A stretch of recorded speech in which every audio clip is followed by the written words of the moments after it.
co-curators along with Amanda and Pete today for UCD. It is an absolute pleasure to introduce Mark Earls.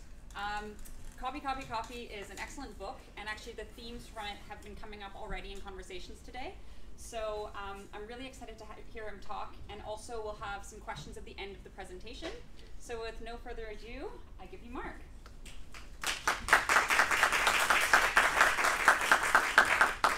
Hello, thank you. Delighted to be here. First, I just want to make an observation. I don't know if any of you have ever read Thomas Shelley. He's one of the great economists of the age, Nobel Prize winner, but not for the work that I'm thinking of.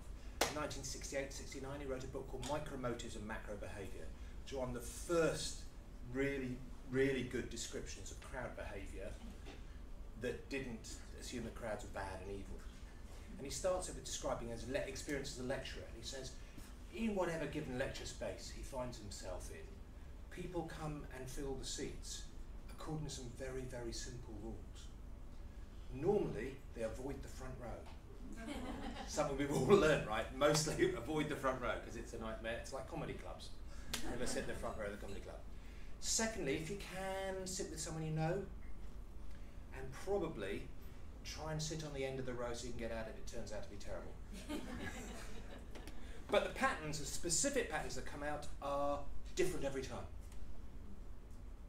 And that's okay. But generally they're the same. And that's one of the things I just wanted you to take away when, whatever else you think of what I've got to say today, that human beings, we get caught up in the specifics of, and the generalities, the generalizations are actually much more useful if you get them right, if you have them well grounded. Anyway, so let's talk about copying today.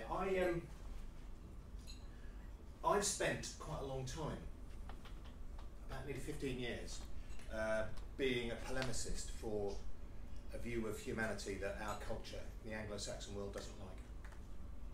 The perspective that human beings are first and foremost social creatures, that we have social brains, that our skills are primarily social, rather than individual and rational, if you like, is the way it's normally done. And we're going to demonstrate that now. And for those able-bodied in the room, this, apologies, I'm not sure you can take part in this, but could you stand up, please? And if you could find someone nearby, pair yourselves up essentially. Sort yourself out into twos. If you've not got someone nearby, then put your hand up. There we go. There's one just behind you, so there we are. So good. Now, if you've got a row of chairs between you, then I suggest that you sort of get in the same place. That's great. And for all of you who are British citizens, I'm really sorry. I'm going to ask you to do something now, which is turn towards that person and hold their hands. I'm not. For some of you, it's okay. It's okay. Funny foreign cultures. Come over here with their touching. There's a lady over here at the back who's taking a photograph. Would you want to come and right at the back? It's a nice lady smiling in a black sweater, and you can join in with her. This is a really simple game, and it's a game I've played around the world, and so I can give you a comparative score. See how you get on. A very simple objective to this game. This game is all about the person who can get their partner off the ground the most times. The person who can get their partner off the ground, not just off the ground once, but the most times. Get your partner off the ground as most times. Start now. Please, could you jump? Thank you. 4, 5, 6, 7, 8, 9, 10, 11. How would you like me to jump to? Very good. Oh, very good. Look at that. Very good. So, big round of applause for all of you. You're amazing social creatures. Let's just salami slice what happened there. From the beginning, when I said the most times, there's quite a lot of, as young people today say, WTF. What? And then it's sort of started. There's still quite a lot, bit of wrestling, without conforming to stereotypes of nationalities. I was once in a Scandinavian country beginning with N, which saw someone thrown across the room. Had to be the curator, so watch out. Across the room, hospital, head cut, everything, early bath, you know. Anyway, and then there was a bit of wrestling, and then there was quite a lot of, until 1 or 2 or 3 or 4 of you in the room started jumping.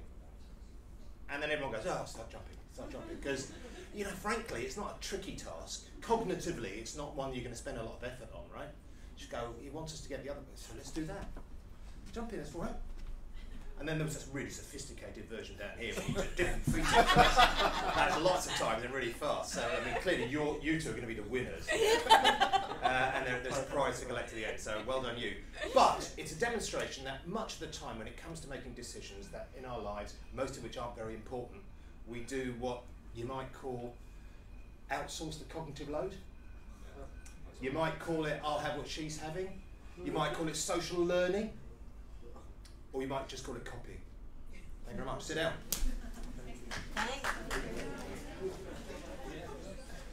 Okie dokes. So now I'm going to talk about some stuff that I've written in the book. Some of it will be very familiar, some of it you're actually going to hear again at the end of the day, so watch out for that stuff. That aha, I've heard this before moment is always good. And actually these are the 2 prizes, so you two. There you go. Fighto, who gets the big box, who gets the small box. Okay, there you go. So explain those afterwards as the cards that are made to work with the book. Anyway, so very sad this year when DB disappeared. One of the amazing things about him was how he constantly managed to make new stuff. Constantly new stuff, constantly new stuff. New all the time. I mean, but weirdly, none of it was ever completely original. All of it was based on some stuff that he found he thought was interesting. He was a great collector of art, as you probably know. His collection of paintings is about to get auctioned. And he, but he famously said that, you know, I'm interested in any art that I can steal from. And that's what he did. He found stuff and went, oh, I could do something with that. So the Ziggy Stardust thing was when I first got to know him. That whole look, that whole Ziggy thing was all based on the Wild Boys, the William Burroughs novel. And you know, the Berlin period, I think probably his best period, was a crazy idea he had that he went from having a terrible cocaine habit in the States with the world's #1 heroin user, Iggy Pop, to Berlin. And went there, and of course we heard German Tommy did crap like music, and he found some ways to do stuff with that. So again, he copied, and he was quite open about where he took stuff from and how he felt new stuff. When he was going across the States touring Diamond Dogs, which by the way should have been called 1984, the album, but the owners of the copyright wouldn't let him use that title, so he had to call it Diamond Dogs instead. He got so bored doing the Diamond Dogs tour, going slowly from east to west, that he spent his whole time listening to soul music, which is where the Young Americans album came from. So when he got to LA, he just threw the set aside and really said, this is the album we're going to do, and he toured it back across the States until he got to New York, where he got #1. So he just basically found stuff and copied it, turned it into something new, and that's the essence, I think, of a creativity, a model of creativity that we don't find very useful. Our culture likes the creative hero, the innovator. There was someone who goes, in the middle of the night, I'm just going to get the thing, I'm going to do the thing, and it's me what did it. Me what did it. The music's going to speak to me, or the stimulants are finally going to work. But that's not really how real innovation happens. It's not how creative artists like Bowie work. It's not how creative artists like Elvis worked. I mean, you've got to say, you know, agree with Lennon here, that he was one of the most original artists of his period, and very influential on many other people, shaped many people, both in the R&B world and beyond it. So I keep trying to play with that keyboard. And of course he's influenced many of us. I don't know what you were doing 2 weekends ago. And this was actually 2 years ago, 2 weekends ago. This is the world's largest gathering of Elvis impersonators in Porthcawl in South Wales, God's own country. Make a note in the diary for next September. I had 970 Elvises jumping up and down singing a Hound Dog. So he'd definitely been copied. You know, you think of it from everyone from Cliff Richard through Johnny Hallyday in France. And young Alex, who leads the Arctic Monkeys now, has also got that same Elvis look. It's a thing. Even Doctor Who is slightly Elvis-y, right? David Tennant and Peter Capaldi also. We know it. All of us have done a bit of Elvis at some point or another. Somewhere where we've either snarled our lip or whatever. But Elvis himself wasn't very original at all. Elvis used stuff that already existed. So his breakthrough single, Hound Dog, Heartbreak Hotel, of course, had been a minor hit before, but Hound Dog is the one that broke him across America, and the thing that got him banned from Below the Waist when he did it on the Milton Berle show in June of 1956, I think it was 55, 56. Had already been a minor genre hit for Big Mama Thornton. And it was, you know, so genre, but I know it was a race hit. Race music that was not allowed, not sold to white folk, wasn't respectable. But in fact, it had been written by Lieber and Stoller, who were two nice New York Jewish boys, who'd copied it from somewhere else. So again, it's not terribly original. Even, you know, you think, well, Elvis, well, he's that act, you know, the thing about the pelvis that made him famous and shocked America. Well, he stole it. Just prior to going on the Milton Berle show, he'd been in Vegas and supported an act called, where are they now? Johnny Bell and the Bell Boys. And they had themselves done this as a comedy routine.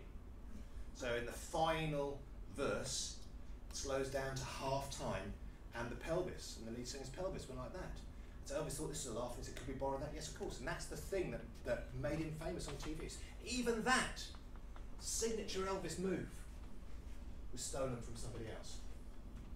And by the way, if you have anything to do with music, making music, you'll know that being a covers artist like what Elvis was, is just one above the sound tech. Sorry. Just one above the sound tech in the musical hierarchy. His look, his amazing looks, right? That style wasn't his at all. This is Bernard Lansky, who was the Beale Street, Memphis, Tennessee tailor, who basically looked at street fashion and the hoodlums gathering from all across the Delta in Memphis.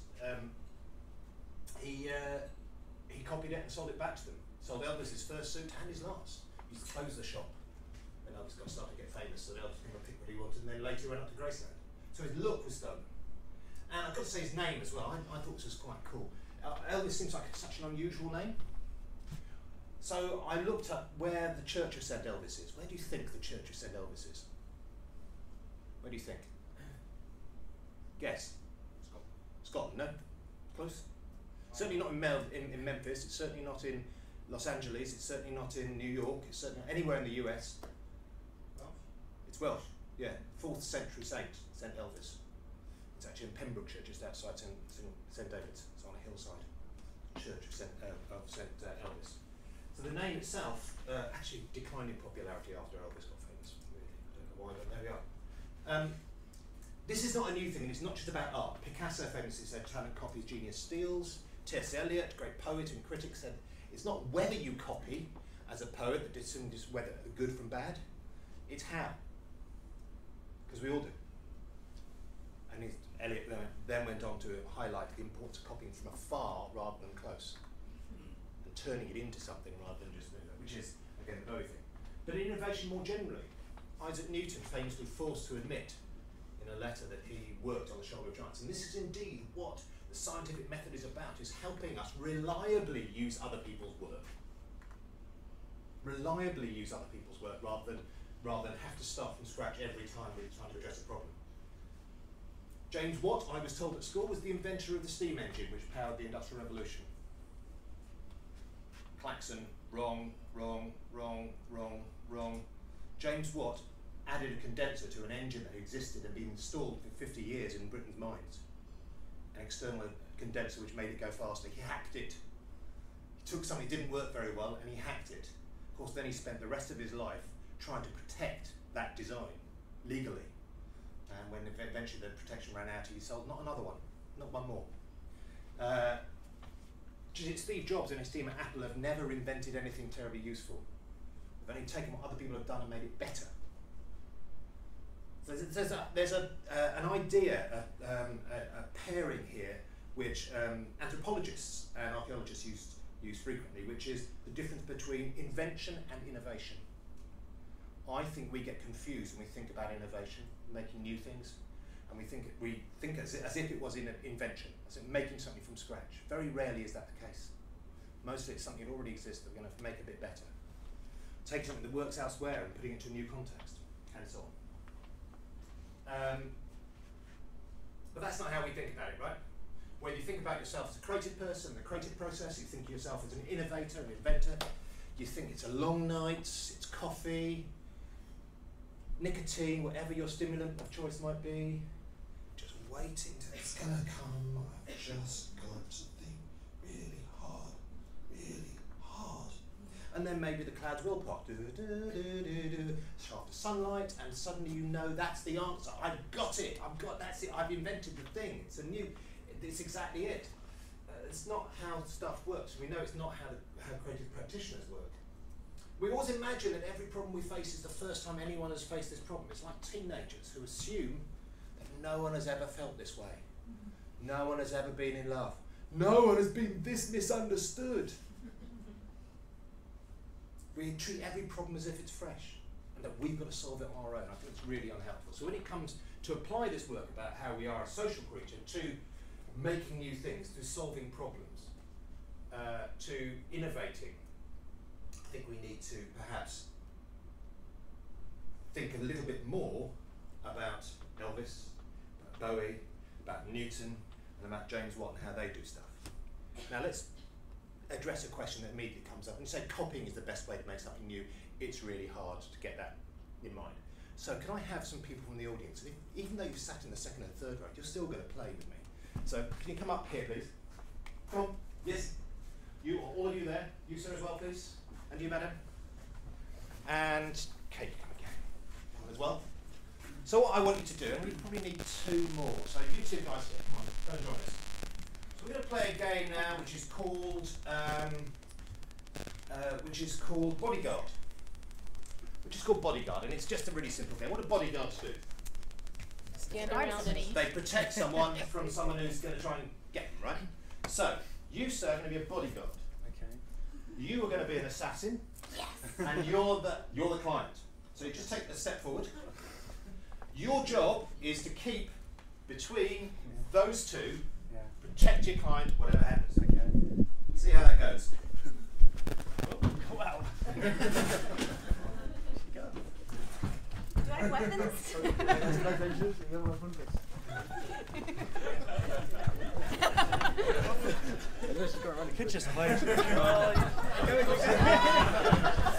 Excellent. Oh yeah, see. Okay, now that was brilliant.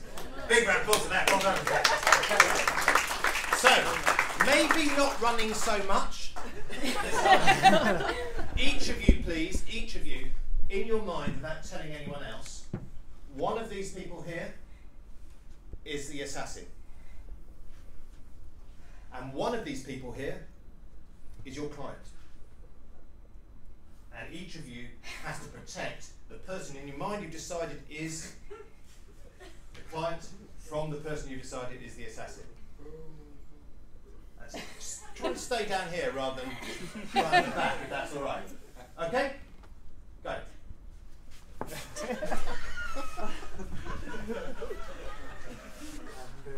No.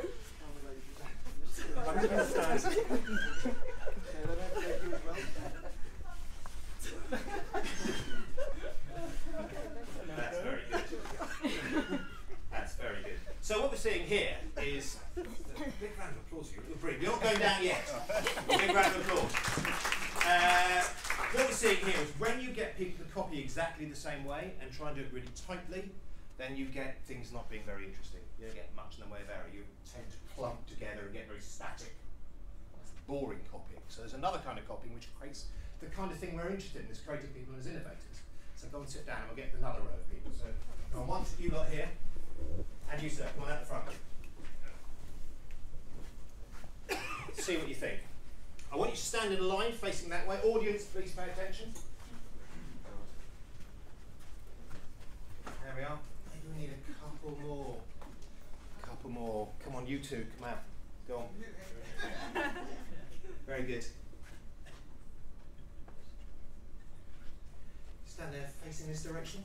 So what's going to happen, guys, is that you're going to get tapped on the shoulder by the person behind you. Go. And you watch what they show you. Then, once you've seen that, don't say anything, just turn around, tap the person in front of you on the shoulder, they'll turn around and you show them what you see. Does that make sense? Sort of? Yes. Kind of. Don't worry, when you get tapped on the shoulder, turn around, not before. When you get tapped on the shoulder, turn around.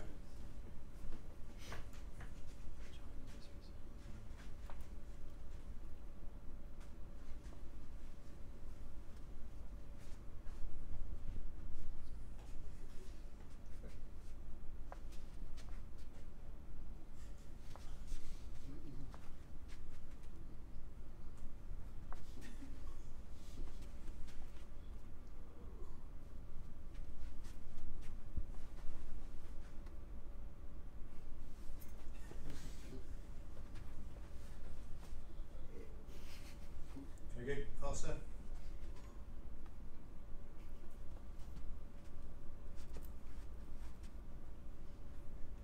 Very good. Can you show us what you saw? Sorry, can you just take a step forward so the rest of the line can see you? Oh, sorry. Yeah. Something like. Okay, good. Now, audience, what do you see happen?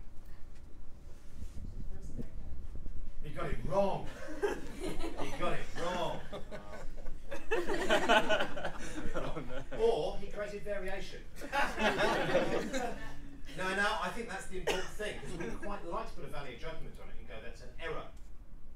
And I think that's quite a useful word in some ways, but it hides a very negative judgment on it. It's a variation. What happened after that? What happened after our first variation?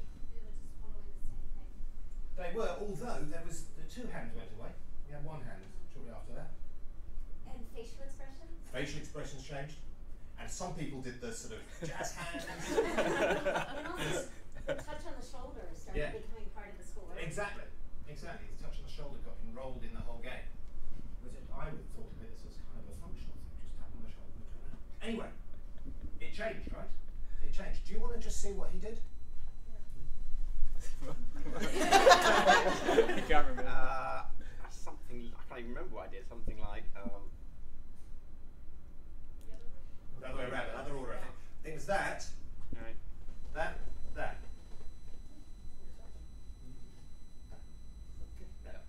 Anyway, it doesn't matter what it was, it's just actually 3 gestures ago.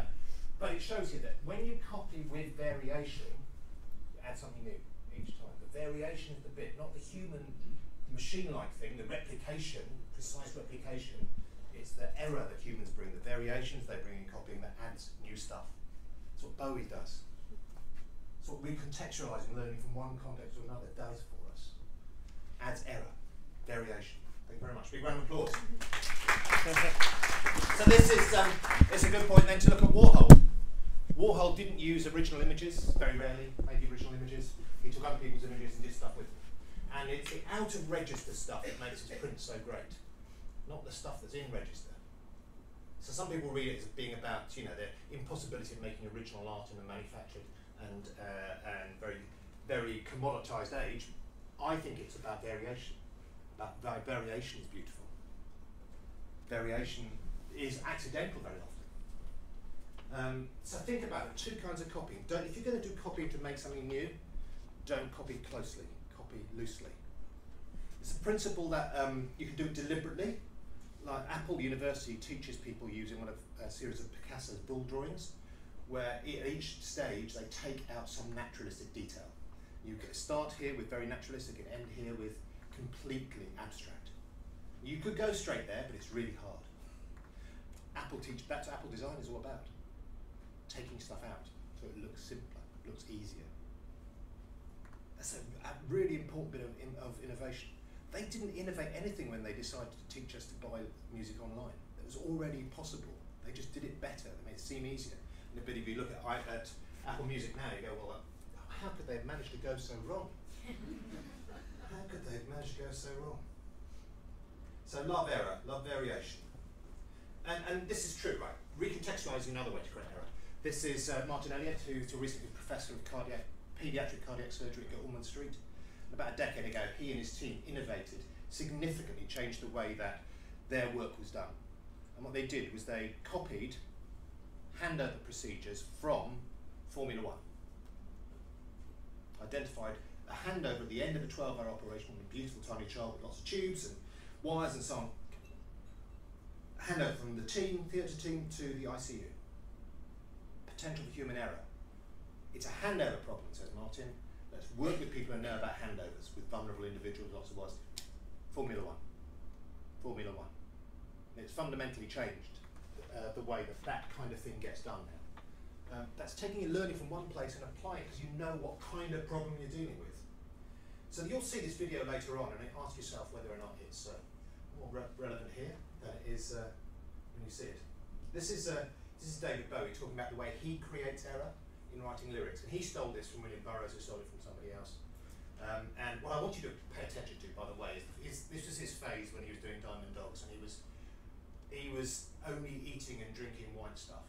So you'll see 2 big lines of cocaine on the table and a glass of milk. It's good enough for a thin white duke, right? Don't drive home. Oh, hello. There we go. This is the way I do cut-ups. I don't know if it's like the way Brian Geisen does his or Burroughs does his, I don't know. But this is the way I do. I've used this method only on a couple of actual songs. What I've used it for more than anything else is igniting anything that might be in my imagination. And it can often come up with very interesting attitudes to look into. I tried doing it with diaries and things. I was telling those amazing things about Just say no. me and what I'd done and where I was going. A lot of the things that I'd done, it seemed that it would predict things about the future or tell me a lot about the past. It's really quite an astonishing thing. I suppose it's a very Western tarot. I don't know. Anyway, let's see what happens.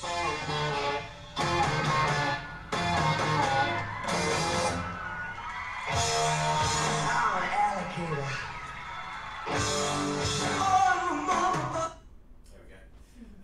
So that's a way of deliberately creating error. You can do that in your work. Whatever the standard practice is, find ways to create variation on it. Constantly do it. You know, in genetics, and a lot of this has echoes in the world of evolutionary science and genetics in particular. There is an amount of variation you need to have generation by generation in order to keep that population healthy. There's also too much variation. So what is the level in your organisation, in your work? Have you got enough variation being created as you repeat things? Or have you got too little? Too much, too little? You've got the right level of variation and error.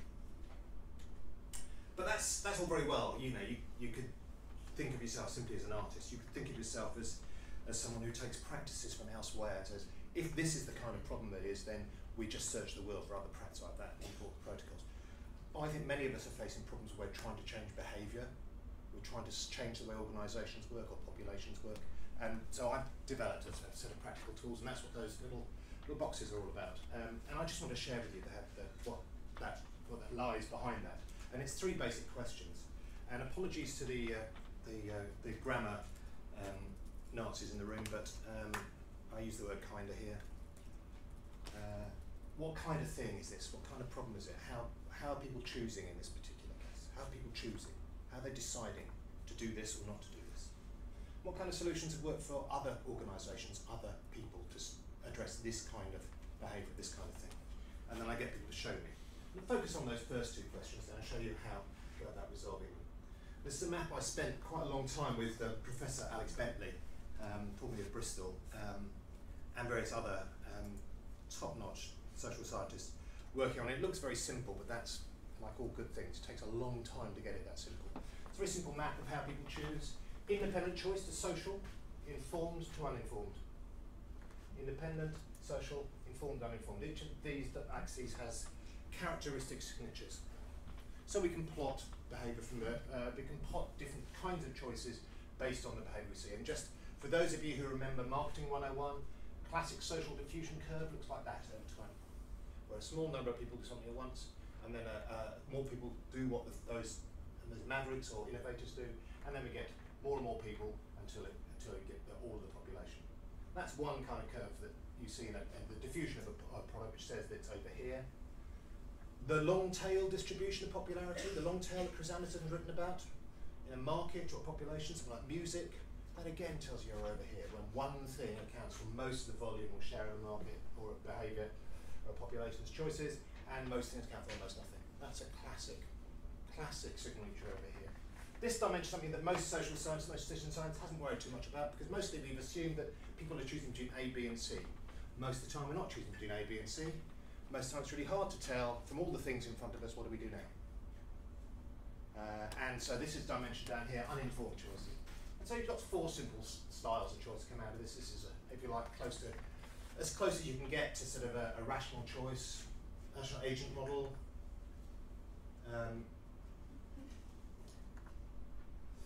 Yeah, rational agent model up there in the northwest. It's how we think good decisions are made. Thinking about A versus B versus C and the utilities of. Nobody does that. Even engineers don't do it. Down here we've got guesswork and habit, where salience is really important, what comes to mind, or what I did before. It's a really useful tool, really useful decision-making style, and lots of people do use it much of the time. Fast-moving consumer goods are dominated by that kind of thing, as is much financial services. We really don't make the decisions that, for example, the regulator insists that we try and make about different kinds of insurance products. We just can't. It's why I found myself still paying the same insurance premium for a car I bought 20 years ago, 20 years on, because I hadn't bothered to go back and do the paperwork every year. They sent it to me and I didn't do it because just to reinsure it, just repeat, it's fine. This is the side that I say I've been championing. People don't really, we haven't really spent enough time on this until very recently. And 2 broad choice styles here that you can use, one of which is this, copying experts, authorities, communities, and so on, and this is what's popular around here. The bottom half of the map is much more important than the top half, and just very quickly, the kind of things that go here: music, fashion, any kind of content is there. Habitual behaviours and stuff that you don't want to engage with down here. Very little is up here, really. Did a lot of work with Sony Electronics to try and get them to see that, in fact, people don't spend their time considering the utilities of A versus B versus C, and their obsession with speed of shutters and whatever, just not how most people choose. Even in the high-end camera markets, people choose by looking to what other people who know about this stuff does. That's why there's so many review sites and review magazines, and that's why I spent so much money supporting expert communities. And down here is just really fun. It's really easy. Just as we saw before with the jumping game, do what other people do. So if you're interested, we talk to you another time about these. Once you know what kind of choice people are making, then you can do this simple thing. You go, what kind of solutions have worked with this kind of choice before? Really, really, really, really straightforward, and it's a start point. The point being is that it helps you do, when you're doing serious work as opposed to David's serious moonlight work, doing serious work, trying to change an organisation or a population's behaviour, you can use copying successfully, not just by copying what's popular, not just by copying what seemed to be cool in Wired magazine or last year's South by Southwest, but copying what's appropriate to that kind of choice stuff. You can do what David would do. That's it really. There's a lot of nonsense talked about coding. It's a really good thing to do, spend a day coding. If anyone doesn't spend a day coding, do it. If you spend more than a day coding, good luck, that's nice. I think most important thing we need to do in business, in our organisations, and in our education institutions right now, is to learn how to copy better. Not replicate, not rip off, not copycat, but to copy and create value, rather than putting the pressure on ourselves to be unique, special snowflakes who are waiting for the muse to come and doing something that has never been done before. Copy what's been done, make it better, fix it. Thank you very much.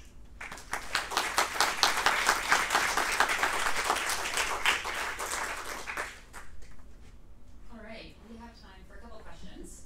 So I'm going to be handing around the mic, but she who has the mic gets to ask the first question, I have decided. I wanted to touch on the question that you just sort of raised at the end of your talk, or statement rather.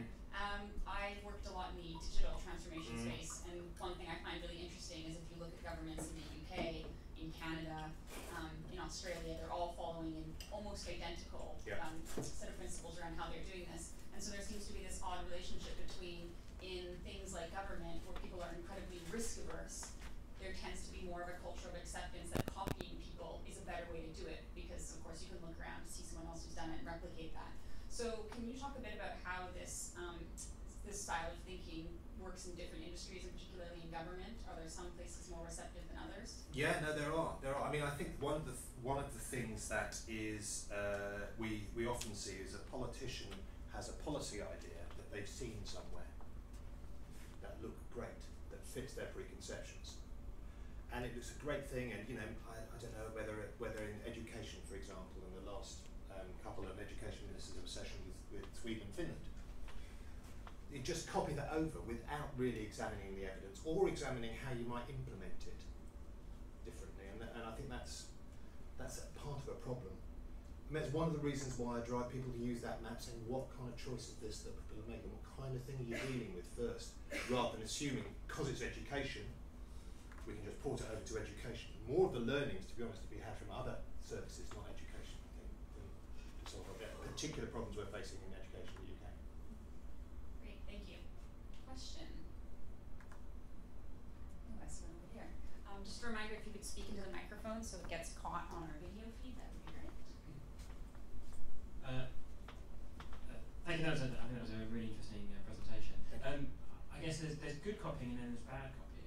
How do you make sure that people are doing, copying the good and not copying the bad? Well, so one thing is to root it in what kind of problem you're trying to solve. You know, Einstein famously said if I had an hour, I'd spend most of that hour thinking about what kind of problem we've got rather than the solution. I think we're all guilty of doing exactly the opposite. That's what leads to bad copy, just because, well, it was in Cannes last year, or there's a piece in Wired about it, or, or it's just ministers very excited. So we do the bad copy in that way. As if we're much clearer about what kind of thing we're dealing with, then we can avoid that. I think the second thing is to be clear that there's probably not one answer. When I work with people using this approach, I encourage them to see there'll be several solutions to this. And by spending less time worrying about the strategy, if you like, and generating more versions of that and getting to prototype quite quickly, you let loose of this, I must have one solution. There's only one thing that's going to be a perfect thing. If you worked in digital world for any time, you'll know that this is a much easier way to work, a much more profitable way to work, but in most organisations it still isn't. I think certainly in marketing, which is where I originally came from, it's really unhelpful, this singularity that is obsessed by, because you never get the perfect answer. The world changes and you have to adjust.